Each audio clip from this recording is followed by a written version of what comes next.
Salut les livrets, et bienvenue sur ma chaîne. Ça faisait quelques temps, mais voici une jolie petite vidéo qui, j'espère, va vous plaire, et vous instruire, et vous divertir. En plus, il s'agit d'un nouveau format. Ouais, encore un nouveau format, man. Inédit, parce qu'on est des ouf. Un format inédit donc, le format Parlons d'autres formats. Ça fait 3 fois le mot format dans la même phrase, man. Je croyais que t'étais écrivain. Mais t'es insupportable toi.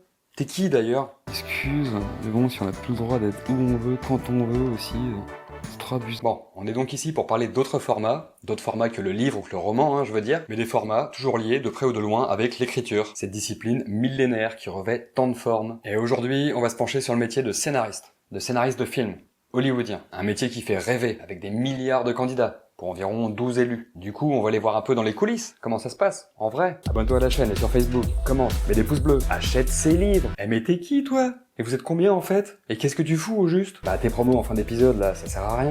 Faut faire ça au début, avant que la disponibilité du temps de cerveau du spectateur ne s'effrite. Ah ouais, de pommes de terre, avec de la mayo artisanale Lokinoa bio. Eh, le hippie, le marketeur, on les met en sourdine s'il vous plaît? Merci. Donc, au programme du jour, on va voir comment ça s'écrit un scénario de film, en théorie, dans un monde parfait, puis dans un second temps, on verra comment ça se passe dans la vraie vie. Pour ceux qui connaissent déjà, j'imagine que ça va vous faire sourire. Pour ceux qui connaissent pas encore ou pas très bien, eh ben, peut-être que vous allez dire au revoir à quelques illusions, quoi. Allez, c'est parti, dans 12 secondes et demie environ, après le générique.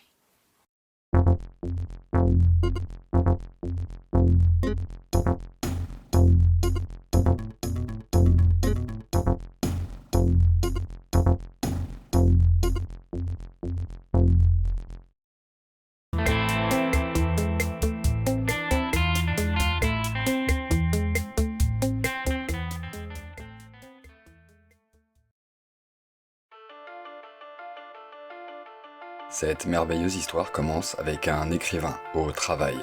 Regardez comme c'est beau, un écrivain au travail. Et bim, un chef-d'œuvre, écrit en 2 semaines à peine. Même pas besoin de le relire tellement il est parfait. Je partage l'info sur les réseaux sociaux. Voilà. Wow, déjà 25 000 précommandes. Trop cool. Oh, un appel inconnu. Un spam? Oh non, ça m'arrive jamais d'être harcelé par des numéros inconnus. Allô?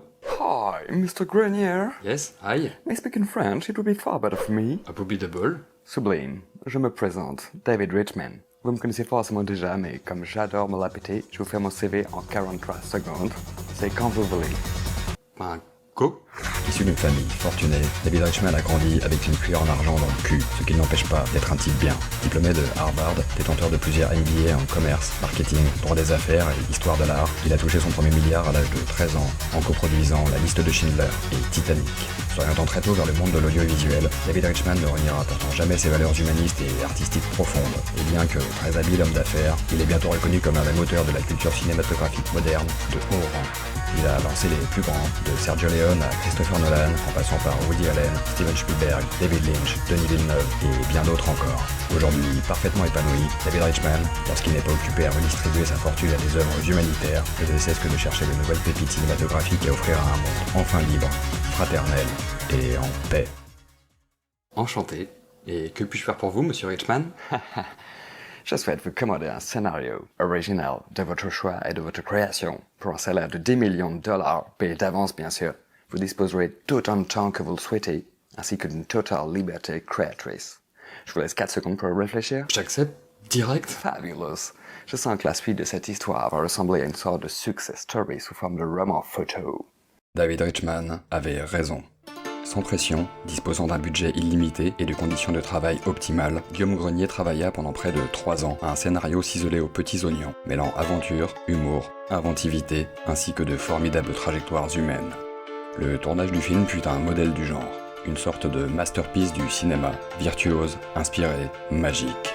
Les personnages, taillés sur mesure pour les meilleurs acteurs de leur génération, offrirent à chacun le rôle de sa vie. La post-production glissa aussi bien qu'un Saint-Émilion 57 dans le gosier d'un petit Jésus en culotte de velours. Le long métrage, peaufiné à l'extrême, sortit à la date exacte prévue et fut un énorme carton mondial. Au-delà du pognon qui coula à flot, du champagne et des pubs, le film était un chef-d'œuvre artistique absolu, au scénario brillant, parfaitement adapté par le réalisateur et ses équipes, sublimé par le travail de chaque corps de métier y étant intervenu et interprété par des acteurs au sommet de leur art. En matière de récompense, ce fut une véritable razzia. 47 statuettes aux Oscars, élu Palme d'Or, 2 années de suite à Cannes. Il est aujourd'hui toujours crédité d'une moyenne de 114% sur Rotten Tomatoes et squatte à lui seul les 10 premières places des 10 meilleurs films de tous les temps. Et Guillaume Grenier, depuis son manoir privé bâti sur la face lumineuse de la Lune, repense tous les jours à comment son scénario, si intelligemment écrit, a pu toucher ces milliards d'humains, influer positivement sur leur vie, distribuer autant de bonheur et provoquer autant de vocations pacifiques. Et putain, quel pied!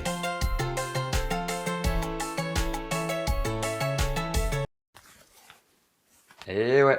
Et ben en fait, non. Ça, c'est dans un monde parfait. Nous, on est dans la vraie vie. Du coup, on regarde comment ça se passe dans la vraie vie?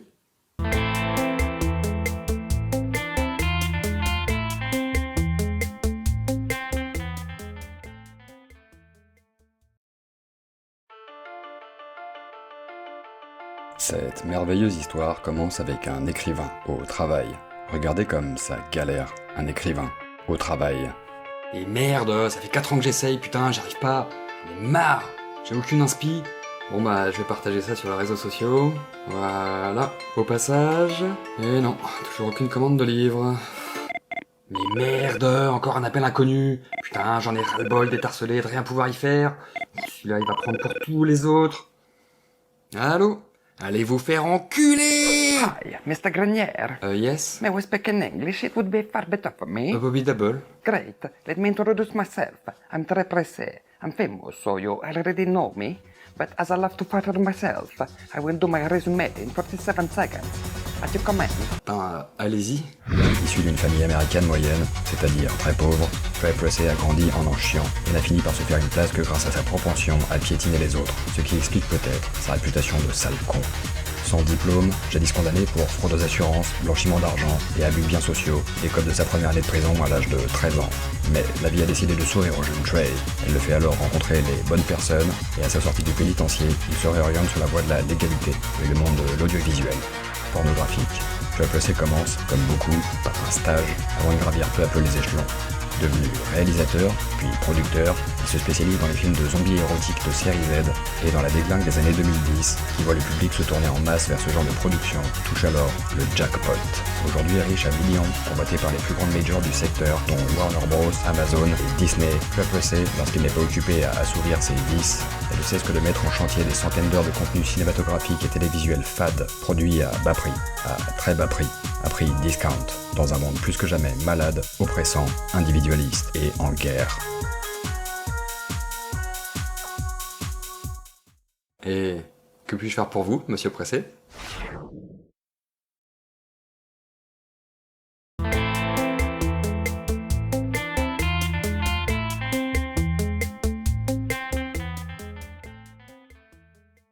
Résumé des épisodes précédents. Guillaume Grenier est un écrivain. Dans un monde parfait, il reçoit un jour une proposition d'un producteur hollywoodien philanthrope qui lui offre les moyens de générer un scénario magnifique qui donnera naissance, dans des conditions parfaitement idéales, à un film merveilleux, un chef-d'œuvre de puissance, d'évocation et de beauté qui survivra au temps et à son auteur. Mais nous ne sommes pas dans un monde parfait, nous sommes dans la vraie vie. Et dans la vraie vie, c'est un producteur plus ou moins véreux qui contacte notre sympathique héros, ce modeste écrivain français, encore peu connu, mais il faut bien le dire, terriblement doué et charismatique. Voici la suite de l'histoire du scénario, adapté de son roman. Et que puis-je faire pour vous, monsieur Pressé? I want to buy your book. I mean, it's legal rights for cinema. Oh, cool. Et c'est bien payé, votre truc? I mean, it is well paid, good money, you're saying? Like, how many zeros on the check? We'll look into the details later, capisce? But the great news is, I've shown your book to some majors, and they are interested. Sorry, who are you again? Haha, funny. Problem is, we lack of time, dude. I have a meeting next week. I need a solid first draft of the scenario for Monday. I'll let you 4 seconds to think about it. Man, you know, I have wrote this book, but it is far to be a scenario for cinema. Look, it is Friday, I need more time to do that. In plus, I would prefer to work on an original scenario, an original creation, and not to adapt my book, which is almost impossible to adapt. Listen, I need you here, buddy. There are millions to make. I mean, millions of dollars. Don't you want to be a star? You want so?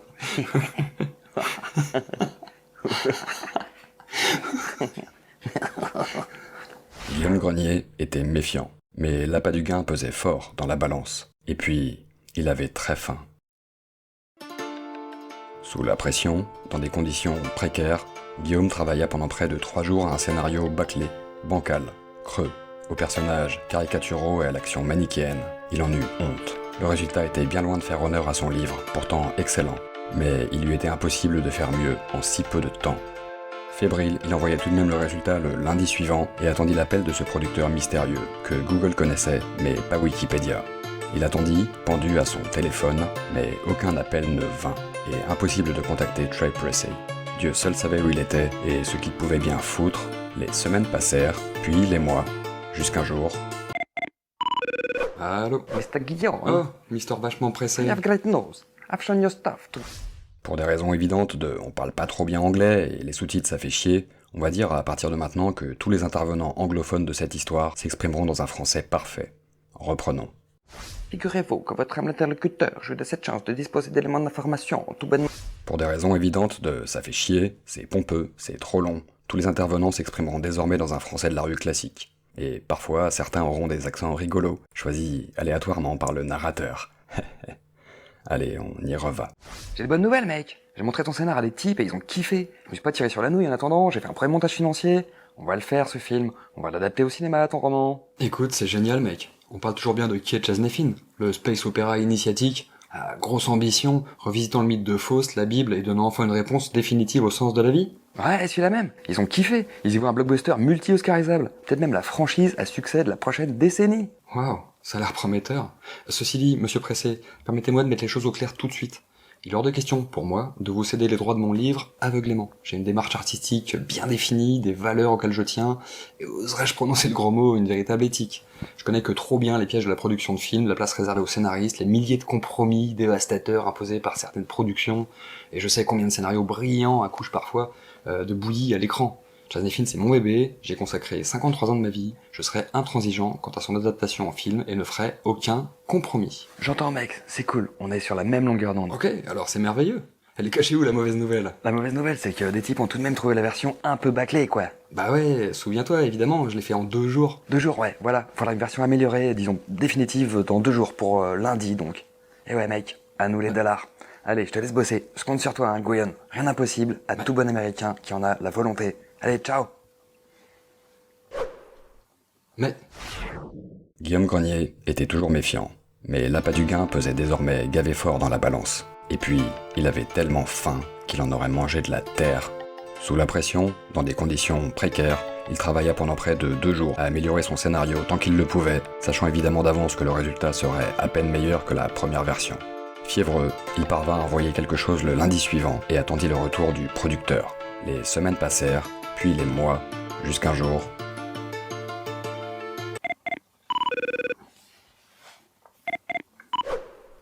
Allô? Hi, Mr. Guyon. Tiens, l'homme pressé. J'ai bonne nouvelle, mec. On a le feu vert pour lancer la pré-production. Ouais, génial. Vous me rappelez dans 2 ans pour m'informer de quand les choses se lancent vraiment? Funny.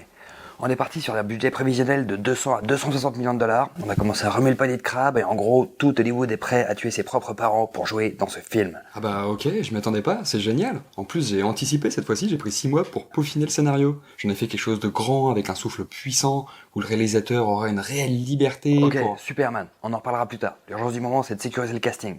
Est-ce que t'as des idées d'ailleurs? Eh ben, en fait, ouais, j'y ai réfléchi. Pour le rôle titre, j'adorerais Leonardo DiCaprio.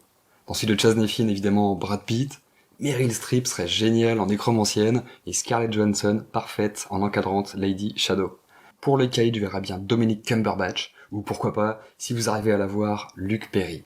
Et enfin, dans le rôle de l'arbre parlant qui ne dit qu'un seul mot, j'imagine que c'est pas possible, qu'il acceptera jamais, évidemment, mais juste pour la blague, essayez de choper Vin Diesel. Ok, super, c'est noté. Écoute, on était partis exactement sur les mêmes idées. Bon, on avance là-dessus et je te tiens au courant pour la suite. Trop bien, je vous envoie la dernière version du scénario. T'inquiète, aucune urgence pour ça, reste à côté de ton téléphone, ça va aller très vite maintenant. Tchuss. Tchuss, Michi. Cette fois-ci, ce furent 2 ans qui s'écoulèrent. Méfiance, appât du gain, faim, balance, faim, pression, faim, faim. La vache putain, qu'est-ce que j'ai faim. Je mangerai n'importe quoi. N'importe quoi. Oh ouais, n'importe quoi.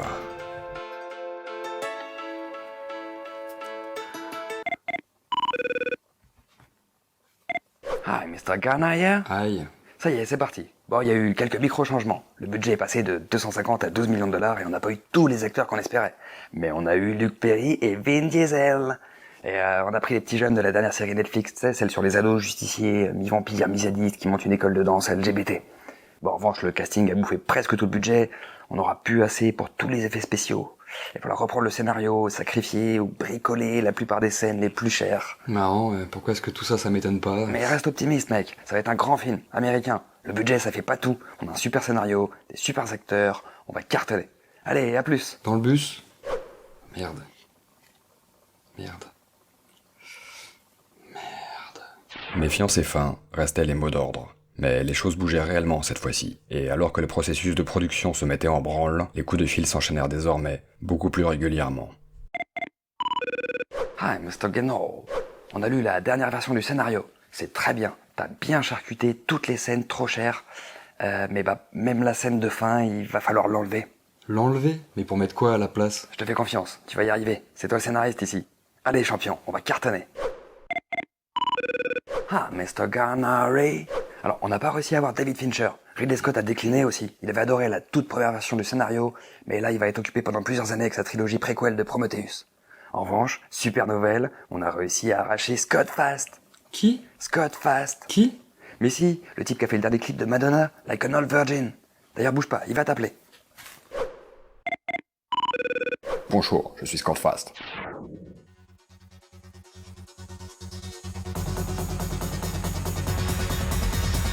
Issu d'une famille allemande, c'est-à-dire allemande, Wolfgang Amadeus Schwicher-Banner-Hofstein se fait connaître rapidement du grand public sous le nom de Scott Fast en réalisant le dernier clip du rappeur Double Gun, featuring la superstar Madonna, mais aussi de par sa liaison rendue publique avec la petite sœur de ses illustres grandes sœurs, à savoir l'actrice, chanteuse, productrice, femme d'affaires, influenceuse, écrivaine, mannequin, Orny Kardashian.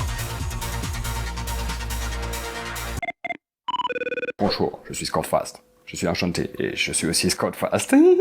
Bonjour. J'ai lu ton scénario. Je vois un film grandiose, universel, intemporel. J'adore le sens profond de ton histoire, ainsi que cet exercice fantastique de double mise en abîme auquel tu t'es livré, et qui coïncide si bien avec le format cinématographique du siècle à venir. Mais aussi la manière dont tu as développé la complexité interne de chaque personnage, derrière leurs armures de papier. Ensemble, nous pouvons en faire un chef-d'œuvre absolu.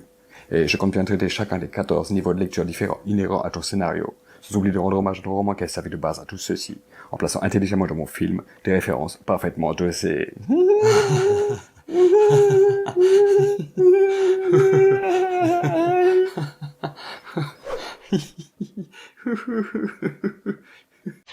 Guillaume Grenier était refait. La production connaissait certes d'inévitables aléas, mais le réalisateur, sous ses couverts un peu chelous, déchirait sa race et semblait avoir tout compris à ses intentions d'auteur. Cerise sur le McDo, il reçut une avance de 500 $ et put manger des spaghettis.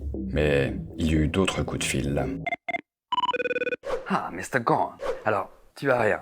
Au bout de 2 jours de tournage, Scott Fast a pété un câble et on vient de se séparer de lui d'un consentement mutuel, officiellement pour différents artistiques. Ah ouais, marrant en effet, ouais. Et d'autre part, l'acteur principal vient de faire une overdose. De mieux en mieux. Trop fun. Ah oui, et puis on est en train d'être acheté aussi. Il y a un conseil d'administration demain. Je te tiens au courant. Le producteur disait juste sur toute la ligne, à part qu'il ne le tint jamais au courant. Et Guillaume Grenier n'eut plus jamais de nouvelles de Trey Pressey. Certains disent l'avoir aperçu avec Elvis, à Ibiza. Mais dans l'ensemble, ce sont les mêmes qui prétendent avoir vu Hitler préparer sa vengeance depuis la face cachée de la Lune. Donc, bon.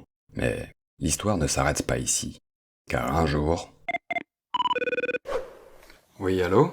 Oui, bonjour, je me présente, je m'appelle Kelly Rodney, je travaille pour les studios Disney.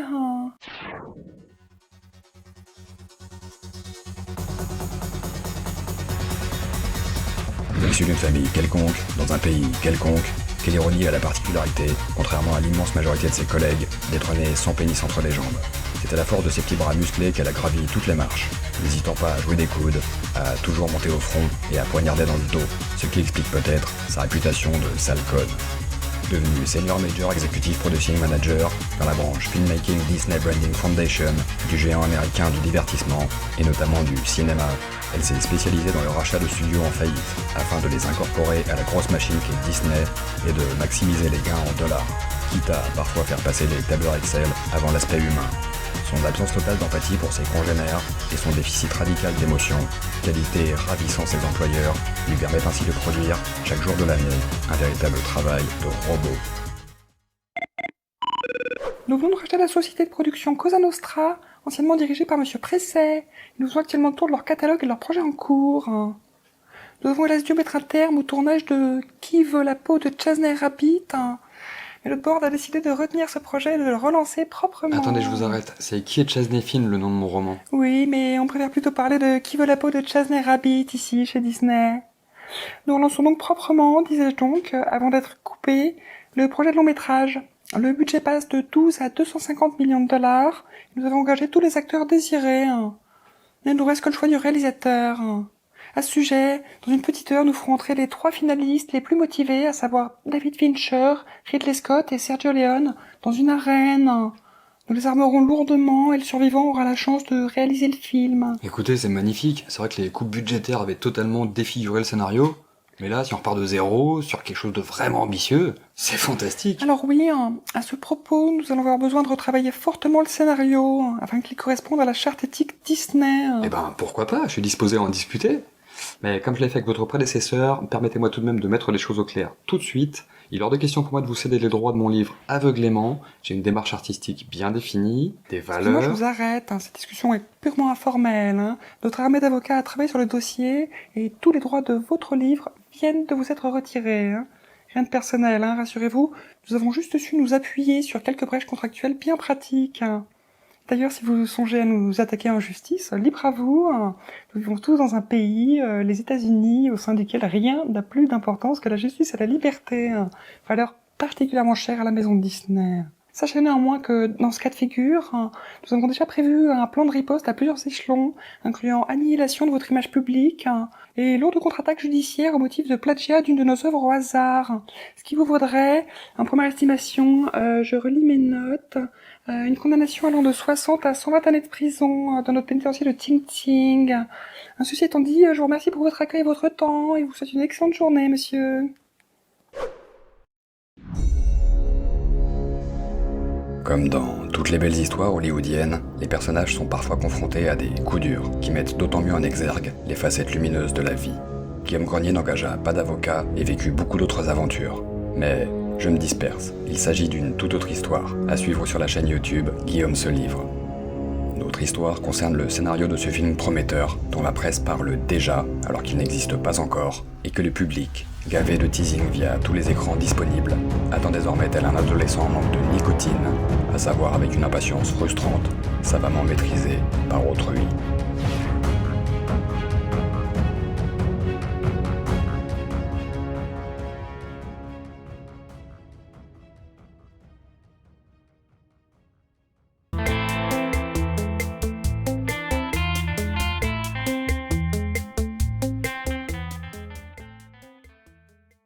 Résumé des épisodes précédents. Un bon film, c'est d'abord et avant tout un bon scénario, solide, intelligent, parfaitement dosé, qu'un réalisateur, les acteurs et toutes les équipes de tournage, de pré et de post-production vont savoir magnifier. Mais un bon film, c'est aussi un film programmé pour rapporter des dollars, beaucoup de dollars, le plus possible, tous les dollars en fait. Oh ouais, les dollars, la thune, la moula, c'est tellement bon le pognon. Je suis riche, tellement riche, je suis fort, je suis beau, je suis supérieur. Mes parents m'aiment et sont fiers de moi. Et toutes les femmes me désirent, toutes, regardez-les. Oh ouais, quel kiff, putain, les dollars, l'argent, oh, ça achète tout, putain. Oh. Pardonnez-moi, j'ai légèrement divergé. Reprenons dans le calme, s'il vous plaît. Voici donc la fin de l'histoire de ce scénario.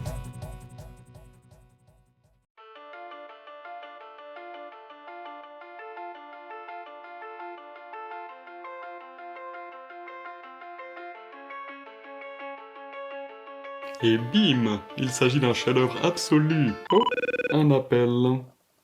Allô? Allô? C'est Monsieur Van Bruegel des éditions du Plat Pays. Je vous appelle à propos de votre livre, Le petit cheval de la femme de ménage. Oui, Oh, il a marché, le mec. oui. Pardonnez-moi ces plaisanteries. Je suis en réalité quelle ironie des studios Disney Films. Nous cherchons un scénariste pour écrire un scénario. Eh bien, cela peut m'intéresser. Ben super, je vous envoie les contrats tout de suite, les premières versions déjà existantes du scénario, ainsi que le cahier des charges. Très bien, j'ai tout reçu, je vous rappelle.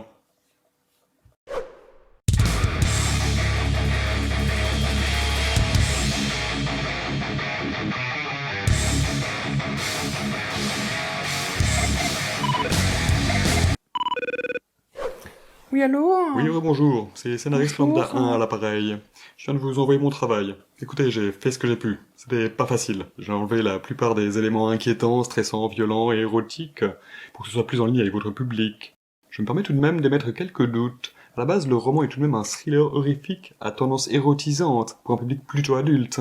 Je me demande si, en s'éloignant à ce point de l'œuvre originale, en faisant une œuvre familiale grand public, on ne risque pas d'égarer quelque peu en route une partie de la substantifique moelle du contenu d'origine. Je vois, monsieur.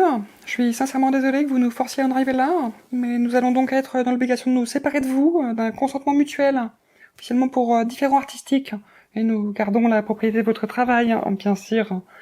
Inutile de vous remettre en mémoire la procédure standard, il me semble. Armée d'avocat, 60 à 120 ans, pénitencier de Ting Ting, sortilège vaudou, etc. Bonne journée, monsieur. Oh, mais m'a saoulé, ce con! Allô, scénariste Lambda 2, j'écoute. Je suis quelle ironie, des studios Disney.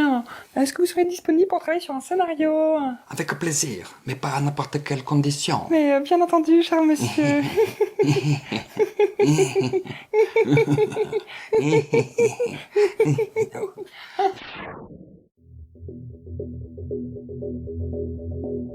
La vie d'un scénario n'est pas un long fleuve tranquille. Rares sont les humains qui vivent autant d'horreurs en une seule vie. Arrachés à ses parents, mutilés, transfigurés sous les scalpels de véritables maniaques, ses organes vitaux régulièrement remplacés l'un après l'autre par de nouveaux, pas toujours compatibles entre eux, le scénario plonge bien souvent, et ce dès l'instant de sa naissance, dans un état de lente et progressive agonie, n'espérant qu'une seule chose, que quelqu'un ose, enfin, l'achever d'une balle dans la tête. Mais la cruauté humaine n'ayant pas de limite, le scénario, bien que mourant, est gardé artificiellement en vie, branché à une lourde machinerie et gavé de produits pharmaceutiques, condamné à errer tel un spectre, un monstre de foire, et de vivre, chaque instant, jusqu'au bout, cette cruelle et interminable martyrisation.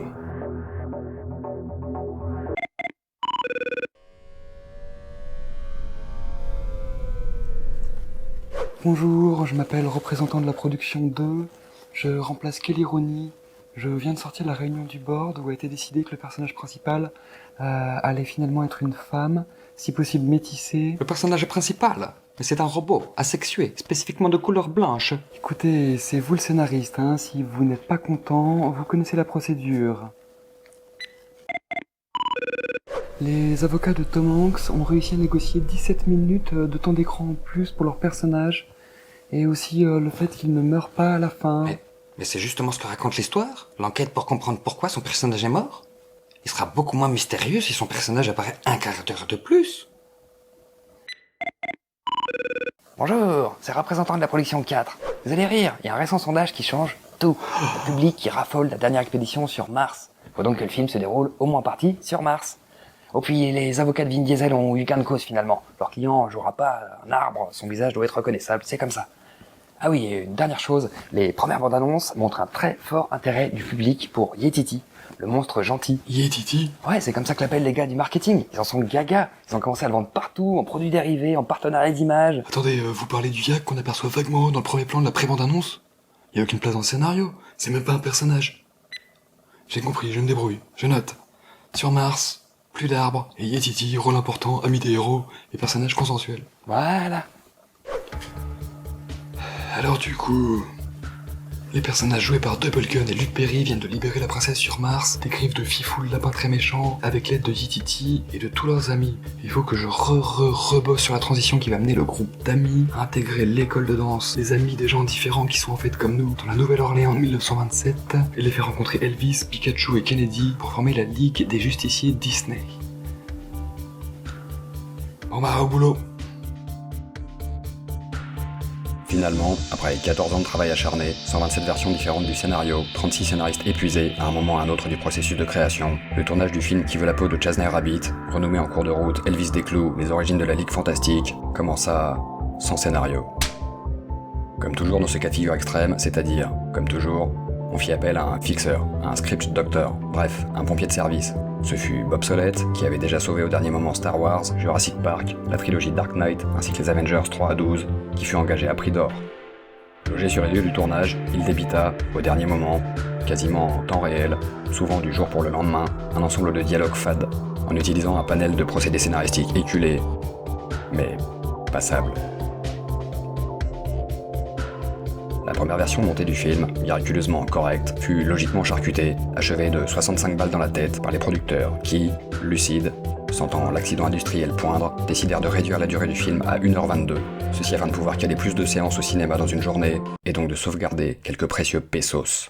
En dépit d'une gigantesque campagne de promotion, à coût de centaines de millions de dollars, le film fut un échec considérable au box-office, ne remporta aucune récompense officielle et fut massacré par la critique, notamment en raison de son scénario maladroit, incohérent, frisant souvent avec le ridicule, bref, un nanar, une bouse qui ne trouverait peut-être grâce qu'auprès de la part la plus jeune et écervelée du public. Et personne n'eut jamais envie de lire le roman Qui est Chasney Film.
Quelque temps plus tard.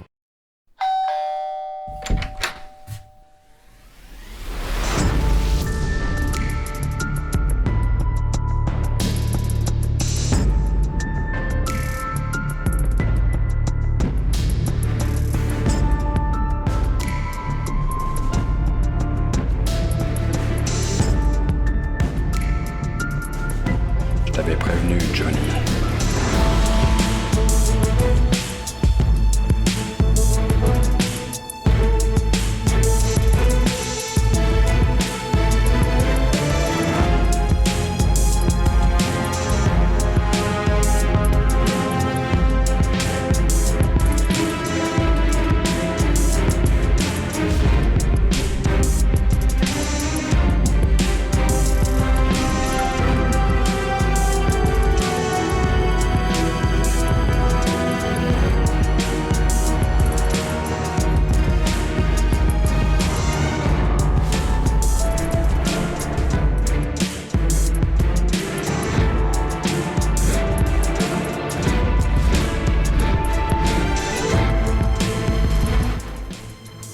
La vache, c'était vraiment de la merde. Ouais, mais quand même, Scarlett Johansson, elle était super bien. Je suis d'accord, mais bon, quel scénario pourrave. Bon, je lance le suivant. Ouais. Ouais, grave. Résumé des épisodes précédents. Je t'avais prévenu, Johnny. Et oui, ainsi va parfois la vie d'un scénario à Hollywood. Ça peut partir de là, pour arriver là, sans savoir par où c'est passé, ni comment, ni pourquoi. La vie est ainsi faite parfois, on ne sait jamais à l'avance. L'eau, ça désaltère et le feu, ça réchauffe. La vie n'est qu'un tremplin vers la mort et ça n'empêchera pas le soleil de se lever, ni les Athéniens de s'atteignir, ni les poules d'avoir des dents. Et rien ne sert de courir, ça sert à rien, car de toute façon il ne faut jamais tuer l'ours, même si tout travail mérite. Hop, hop, hop, je crois qu'il est l'heure de reprendre la main, hein. Merci à toi, la voix. Il n'y a pas de quoi, comme disait ma grand.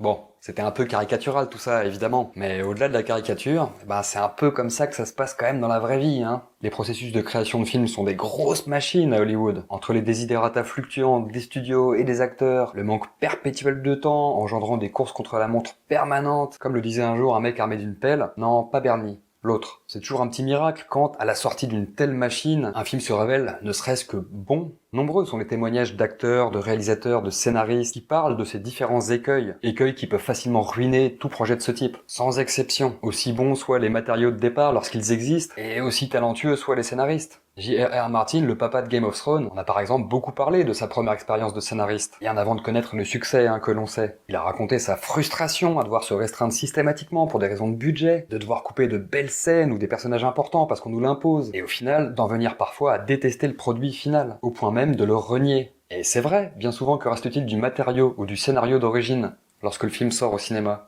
L'atmosphère est-elle fidèle à ce qui était prévu au départ? Le ton, la patte graphique, les éléments d'intrigue, les personnages, la morale, l'angle, le point de vue? Ouais, mais c'est super chaud aussi, hein. C'est normal que le film ne soit pas pile pareil que le scénario, que le livre de base, quoi. Déjà, il y a une méga différence, c'est qu'un film, c'est des images que tu regardes et des sons que t'écoutes, tu vois. Alors que le scénario, ou le livre, ou les pièces de théâtre, ou le poème, ou je sais pas quoi, c'est des trucs que tu lis avec tes yeux, tu vois. C'est comme des papiers, en fait, avec des écritures, un peu comme des feuilles, tu vois. Des feuilles doubles. Ah, c'est sûr, c'est jamais facile de pondre un bon scénario. Et c'est pas plus facile d'en faire un bon film. D'autant plus dans le contexte de cette machinerie hollywoodienne. Alors, il faut relativiser. Il y a quand même de très bons films qui en sortent de temps en temps, avec d'excellents scénarios. Mais pour chaque chef-d'œuvre, combien de pertes au feu? Combien de gâchis? Au final, c'est plutôt dommage, parce que bien souvent, un film avec un mauvais scénario ne signifie pas que les scénaristes soient mauvais. C'est plutôt qu'ils ont pas pu travailler comme ils l'auraient souhaité. Ils ont manqué de moyens, de temps, reçu trop de pression ou de directives de la part de la production. Ou encore que le réalisateur, les acteurs, le monteur ont fait n'importe quoi. Ça arrive aussi. C'est un vaste projet que de créer un film. Un long processus entre l'idée de base et la sortie, éventuellement, du film un jour en salle. Il est difficile d'atteindre une véritable alchimie dans ce type de projet, surtout quand les intervenants et les décideurs sont nombreux et que leurs intérêts ne convergent pas toujours. Et il faut donc savoir que là-dedans, au final, les scénaristes pèsent pour 7%. Oui, 7%. C'est en estimation, en moyenne, à la louche, le pourcentage qui revient aux scénaristes, à Hollywood, sur le budget total de production des gros films. Le reste va aux acteurs, aux réalisateurs, aux lieux de tournage, aux autres équipes, etc. 7%, ça fait pas BZF, ça explique pas mal de choses en vrai. Et juste par curiosité, juste histoire de comparer, on est à combien en France, à la grosse? Moins de 3%. Alors il m'a regardé, je l'ai regardé, il m'a regardé, je l'ai regardé, il m'a regardé, je l'ai regardé. On s'est regardé. Et je vous ai dit à bientôt, je vous ai invité à bien vous porter d'ici là, et je vous ai fait des bisous. The End.